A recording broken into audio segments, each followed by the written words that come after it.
আসসালামু আলাইকুম ওরহমতুল্লাহ। প্রিয় বন্ধুরা, মুসলমানের স্থায়ী ঠিকানার নাম জান্নাত। পৃথিবীর জীবন ক্ষণস্থায়ী, এটা আমরা সকলেই অবগত। পরকালই আমাদের জন্য অসীম ও অনন্ত জীবন অপেক্ষা করছে। 2 দিনের এই জীবনে তাই জান্নাতে যাওয়ার প্রস্তুতি নেওয়াটাই আমাদের জন্য হবে বুদ্ধিমানের কাজ। প্রিয় বন্ধুরা, আসুন ইসলাম নির্দেশিত পথে নিজেকে পরিচালিত করি, এ পথকে সুগম ও মসৃণ করি। চলুন জেনে নিই কোরআন ও হাদিসের আলোকে পরকালে নেকির পাল্লা ভারী করে কিভাবে আপনি জান্নাতে প্রবেশ করবেন। প্রিয় বন্ধুরা, হাশরের ময়দানে আপনার নেকির পাল্লা ভারী করবে এমন 10টি আমলের কথা আজকের এই ভিডিওটিতে আলোচনা করব ইনশাআল্লাহ। অবশ্যই ভিডিওটি শেষ পর্যন্ত দেখতে থাকুন। আর 1, ফরজ নামাজ। নামাজ জান্নাতের চাবিকাঠি। জান্নাতে যেতে হলে নামাজের যত্ন নেওয়ার কোনো বিকল্প নেই। রাবি ইবনে কাব আসলামি রাদিয়াল্লাহু তাআলা আনহু বলেন, এক রাতে আমি রাসূলুল্লাহ সাল্লাল্লাহু আলাইহি ওয়াসাল্লামের সঙ্গে ছিলাম। তার অজুর পানি এনে দিলাম এবং প্রয়োজনীয় কাজ করে দিলাম। তিনি আমাকে বললেন, আমার কাছে কি চাও তুমি? আমি বললাম, আপনার সঙ্গে জান্নাতে থাকতে চাই। তিনি বললেন, আর কিছু? আমি বললাম, এটিই চাই, এটিই হবে আমার জন্য সবচেয়ে উত্তম। তিনি বললেন, অধিক সেজদার মাধ্যমে তোমার জন্য আমাকে সাহায্য করো। মুসলিম শরীফের এই হাদিসটি 489 নম্বর হাদিস। প্রিয় বন্ধুরা, এই হাদিস থেকে আমরা অবশ্যই বুঝতে পারলাম বেশি বেশি সালাত আদায় করতে হবে। নাম্বার 2, সুন্নত নামাজ। ফরজ নামাজের আগে পরে সুন্নত নামাজগুলো আদায় করার গুরুত্ব অপরিসীম।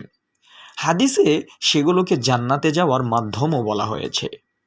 উম্মে হাবিবা রাদিয়াল্লাহু তাআলা আনহা বলেন, রাসূলুল্লাহ সাল্লাল্লাহু আলাইহি ওয়াসাল্লাম ইরশাদ করেন, যে ব্যক্তি দিনে রাতে 12 রাকাত নামাজ পড়ে তার জন্য জান্নাতে একটি বাড়ি বানানো হয়। জোহরের আগে 4 রাকাত, পরে 2 রাকাত, মাগরিবের পরে 2 রাকাত, এশার পরে 2 রাকাত আর ফজরের আগে 2 রাকাত। তিরমিজি শরীফের এই হাদিসটি 6362 নম্বর হাদিস। প্রিয় বন্ধুরা, অবশ্যই আমরা সুন্নত সালাত আদায় করার চেষ্টা রাখবো ইনশাআল্লাহ। নাম্বার 3, মসজিদ নির্মাণ করা। মসজিদ নির্মাণে অংশ নেওয়ার ফজিলত অনেক বেশি। মসজিদ নির্মাতার জন্য জান্নাতে আলিশান বাড়ি তৈরি করবেন মহান আল্লাহ সুবহানাহু ওয়া তাআলা। ওসমান ইবনে আফফান রাদিয়াল্লাহু তাআলা আনহু বলেন, রাসূলুল্লাহ সাল্লাল্লাহু আলাইহি ওয়াসাল্লাম ইরশাদ করেন, যে ব্যক্তি আল্লাহর সন্তুষ্টি লাভের জন্য মসজিদ নির্মাণ করে, মহান আল্লাহ সুবহানাহু ওয়া তাআলা তার জন্য জান্নাতে অনুরূপ একটি ঘর তৈরি করেন। বুখারী শরীফের এই হাদিসটিও 450 নম্বর হাদিস। প্রিয় বন্ধুরা, 4 নম্বরে রয়েছে পবিত্র কোরআনুল কারীমের সবচাইতে দামি আয়াত, আয়াতুল কুরসি। পবিত্র কোরআনুল কারীমে সর্বশ্রেষ্ঠ আয়াত হলো আয়াতুল কুরসি। নামাজের পর এটি পড়তেন রাসূলুল্লাহ সাল্লাল্লাহু আলাইহি ওয়াসাল্লাম। আবু উমামা বাহিলি রাদিয়াল্লাহু তাআলা আনহু বলেন, রাসূলুল্লাহ সাল্লাল্লাহু আলাইহি ওয়াসাল্লাম ইরশাদ করেন, যে ব্যক্তি প্রত্যেক নামাজের পর আয়াতুল কুরসি পড়ে তার জান্নাতে প্রবেশের ক্ষেত্রে মৃত্যু ছাড়া কোনো বাধা নেই। আবু উমামা বাহিলি রাদিয়াল্লাহু তাআলা আনহু বলেন, রাসূলুল্লাহ সাল্লাল্লাহু আলাইহি ওয়াসাল্লাম ইরশাদ করেন, যে ব্যক্তি প্রত্যেক নামাজের পর আয়াতুল কুরসি পড়ে তার জান্নাতে প্রবেশের ক্ষেত্রে মৃত্যু ছাড়া কোনো বাধা নেই। নাসাই শরীফের হাদিসটি 9928 নম্বর হাদিস। 5 নম্বর যেটি হচ্ছে হজ। ইসলামের অন্যতম স্তম্ভ হচ্ছে হজ। কবুলকৃত হজের প্রতিদান একমাত্র জান্নাত। হযরত আবু হুরায়রা রাদিয়াল্লাহু তাআলা আনহু বলেন, রাসূলুল্লাহ সাল্লাল্লাহু আলাইহি ওয়াসাল্লাম ইরশাদ করেন, যে ব্যক্তি হজ করে, কোনো অশ্লীল কথা বলে না এবং পাপ কাজে লিপ্ত হয় না, সে মায়ের পেট থেকে জন্ম নেওয়ার দিনের মতো নিষ্পাপ হয়ে ফিরে আসে। বুখারী শরীফের হাদিসটি 1521 নম্বর হাদিস। আরও এরশাদ হচ্ছে, কবুলকৃত হজের প্রতিদান জান্নাত ছাড়া কিছুই নয়। আহমদ শরীফের এই হাদিসটি 14522 নম্বর হাদিস। প্রিয় বন্ধুরা, নাম্বার 6 রয়েছে তাহাজ্জুদ সালাত। শেষ প্রহরে পৃথিবী যখন গভীর ঘুমে আচ্ছন্ন, তখন আরামের বিছানা ছেড়ে আল্লাহর দরবারে দাঁড়িয়ে নামাজ পড়ার নামই হচ্ছে তাহাজ্জুদ।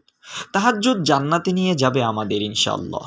আব্দুল্লাহ ইবনে সালাম রাদিয়াল্লাহু তাআলা আনহু বলেন, রাসূলুল্লাহ সাল্লাল্লাহু আলাইহি ওয়াসাল্লাম ইরশাদ করেন, হে লোক সকল, সালামের প্রসার করো, খাবার খাওয়াও, রাতে যখন সবাই ঘুমিয়ে বিভোর তখন নামাজ পড়ো, শান্তির সঙ্গে জান্নাতে প্রবেশ করো। ইবনে মাজাহ শরীফের হাদিসটি 1097 নম্বর হাদিস। প্রিয় বন্ধুরা, 7 নম্বরে যে বিষয়টি রয়েছে সেটি হচ্ছে কয়েকটি মূল্যবান শিষ্টাচার। কিছু শিষ্টাচারের ফজিলত অনেক বেশি। যেমন উবাদাহ ইবনে সামিত রাদিয়াল্লাহু তাআলা আনহু বলেন, রাসূলুল্লাহ সাল্লাল্লাহু আলাইহি ওয়াসাল্লাম ইরশাদ করেন, তোমাদের পক্ষ থেকে 6টি বিষয়ের নিশ্চয়তা দাও, আমি তোমাদের জান্নাতের নিশ্চয়তা দেব। সত্য কথা বলো, ওয়াদা পূর্ণ করো, আমানত ফিরিয়ে দাও, লজ্জা স্থানের হেফাজত করো, দৃষ্টি সংযত করো, হাতকে বিরত রাখো। আহমদ শরীফের হাদিসটি 22,809 নম্বর হাদিস। প্রিয় বন্ধুরা, 8 নম্বরে রয়েছে ইয়াতিমের তত্ত্বাবধান। এতিমের তত্ত্বাবধান করা অনেক সওয়াবের কাজ। এটি জান্নাতে যাওয়ার আমল।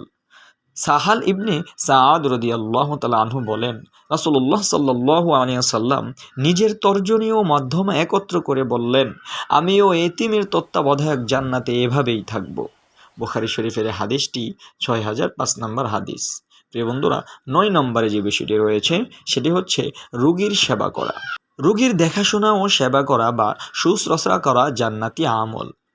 সাউবান রাদিয়াল্লাহু তাআলা আনহু বলেন, রাসূলুল্লাহ সাল্লাল্লাহু আলাইহি ওয়াসাল্লাম ইরশাদ করেন, যে ব্যক্তি রোগী দেখতে যায় সে ফিরে আসা পর্যন্ত জান্নাতের ফল আহরণ করতে থাকে। মুসলিম শরীফের হাদিসটি 2568 নম্বর হাদিস।